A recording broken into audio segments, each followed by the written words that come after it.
Questions.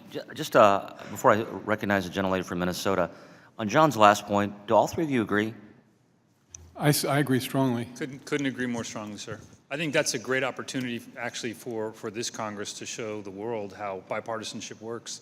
Now that it looks like comprehensive immigration reform's dead, thank goodness, you can move on to incremental, piece by piece, and the things that make the most sense, the opinion polls show Democrats, Republicans, independents all want is students that are here studying in our engineering schools, give them a green card. That'd be a great piece of legislation. I think all three of us would love that. Totally agree. I just can't resist saying that there are a lot of people here already in whom we seriously underinvest.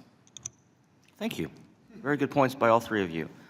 On that note, Senator Klobuchar, you're recognized for 5 minutes. Thank you very much. I'm going to focus a bit on rural areas, taking you away, Dr. Bernstein, from the Washington Metro, as big of an issue it is.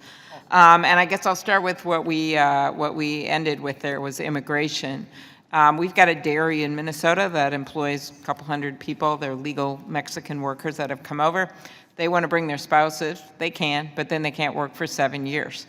And while I am on the bill for green cards and H-1B visas, as you know, with Senator Hatch and trying to fix that, I also believe we have other needs in this country, especially in rural areas and agriculture. And I am really concerned about not just the proposals out there, but also the rhetoric that I think is going to be a real hit to the rural economy, to the heartland, if we continue on the path we are, which is to have no comprehensive immigration reform. Dr. Bernstein, could you talk about the need for immigrant workers in things like the dairy industry? Well, yes. I mean, you've seen it on the ground, and I think we probably all have if we've looked for it.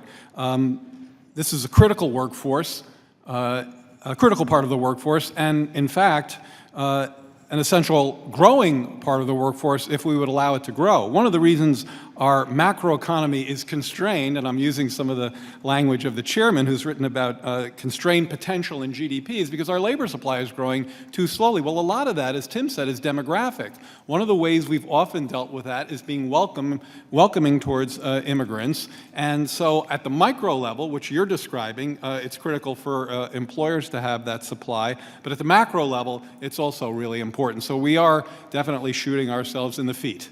So they're not just science degree people. Sorry? They're not just people with PhDs that we need. Oh, no. I mean, I think that's a great point. I mean, and while I very much take and endorse John's point about entrepreneurs, that's not the only immigrants we're interested in. Sure. Now, another way we can get at that, of course, and I appreciate all of your support for doing something on this front, but another way we can get at it is apprenticeships. It won't take care of everything, but we have a lot of kids that graduate with degrees, and then they can't get jobs, and then we have this huge need for welders and filling some of our health and technology jobs. And what do you think? I know you, I think, talked about this, Dr. Kane, would be the best thing we could do to further entrepreneurships. It's this funny patchwork of state and federal laws, and other countries, as you pointed out, do it better.